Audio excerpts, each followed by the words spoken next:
Si vous voulez réellement soutenir ma chaîne YouTube les amis, deux solutions, un pouce bleu si la vidéo te plaît et surtout d'aller voir une pub de 30 secondes sur notre Utip qui est en description de vidéo pour nous rapporter 5 centimes d'euros. Ça peut paraître rien mais si vous êtes beaucoup à le faire ça peut nous aider. Sur ce, merci à vous et bonne vidéo. Salut les amis, j'espère que vous allez bien, on se retrouve pour une nouvelle vidéo sur Fairy Tail et aujourd'hui on va critiquer, analyser, théoriser sur l'épisode 305 qui est sorti ce week-end également sur ADN, un épisode qui était fort bien. Franchement, il y a eu pas mal de trucs en un seul épisode.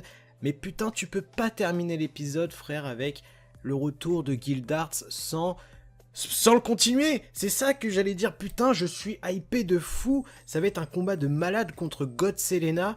Après, on a un tas de trucs intéressants dans cet épisode, parce que on est à l'aube de l'ultime bataille, si je peux me permettre, entre Fairy Tail et le royaume d'Albalès, plus précisément face à l'empereur du sale, Zelef. Et surtout que Mavis est dans de beaux draps. Là où l'épisode a très bien démarré, c'est tout simplement par bien la fin de l'épisode précédent où on avait Miragen qui allait se faire salir totalement par Elaine qui était très en colère que Miragen ait tué deux de ses créations entre guillemets. Et on va avoir vraiment quelque chose de inhumain si je puis dire, une torture face à Miragen qui était très malaisant puisqu'elle va clairement la déshabiller même, bon malaisant oui et non hein, si je puis dire, mais là où c'était vraiment cool c'est la venue d'Auguste qui met un climat tendu comme un string avec Elaine et Auguste qui se regardent un petit peu dans le blanc des yeux et tu sens que tous deux se craignent plus ou moins, alors plus Elaine envers Auguste que Auguste craint Elaine puisque on le sait, c'est le chef des Spriggan 12 et il ordonne, entre guillemets, d'arrêter ce qu'elle est en train de faire. Et Auguste va tirer directement sur Miragen. Et là, je me suis dit, putain, enfin une mort réelle dans Fairy Tail.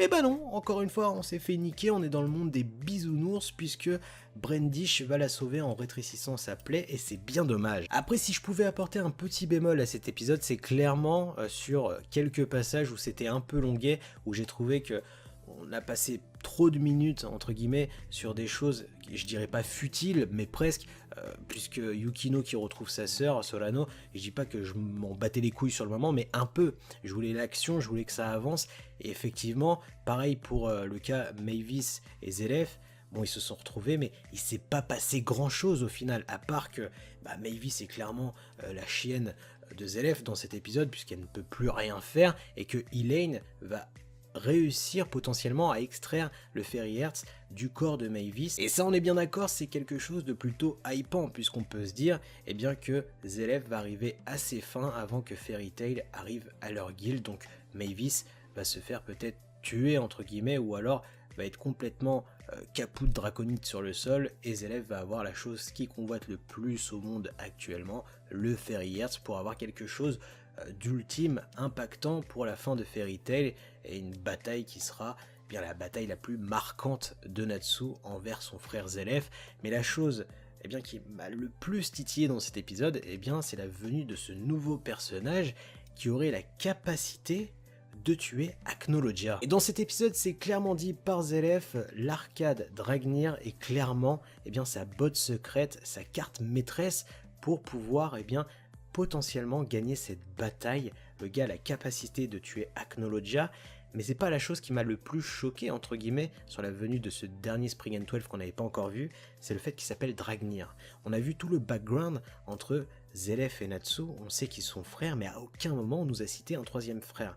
Donc pour moi il y a deux solutions possibles, soit c'est le fils de Zelef, soit c'est tout simplement l'image que Zelef voudrait de lui-même. Je sais pas comment expliquer ça, mais en gros, ce personnage-là, l'arcade Dragnir, serait Zelef en version améliorée. Ça serait peut-être une espèce d'illusion, une magie, qui pourrait donner la création de ce personnage comme Elaine fait sur des épées. Tu vois ce que je veux dire? Zelef a clairement les capacités pour créer des choses. Donc pour moi, ça peut être soit son fils, soit une création. Dans tous les cas, à peine venu, et je peux vous dire déjà que j'adore son chara design, l'arcade Dragnir me hype de fou et je pense réellement qu'il va mettre des bâtons dans les roues à Fairy Tail, puisque déjà juste cette espèce d'enchantement qu'il a fait pour libérer Dimaria, t'as l'impression qu'il vaut un culte à quelque chose et qu'il a une magie énormissime.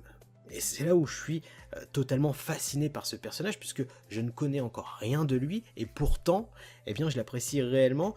Et je peux vous le dire dès à présent, pour moi, c'est mon Spriggan 12 préféré au niveau du Chara design. J'espère qu'il va pas me décevoir au niveau technique, magie, et qu'il va faire du sale à Fairy Tail. Dans tous les cas, cet épisode 305 se clôture avec la venue de Gildart versus God Selena. J'ai hâte de voir ce combat, parce que je pense qu'on va rester sur le cul, mais surtout quand même, là, ce qui est bluffant, c'est que Fairy Tail se tape contre 1 million de sbires de Zelef, plus les 12 Spriggan 12 qui sont réunis.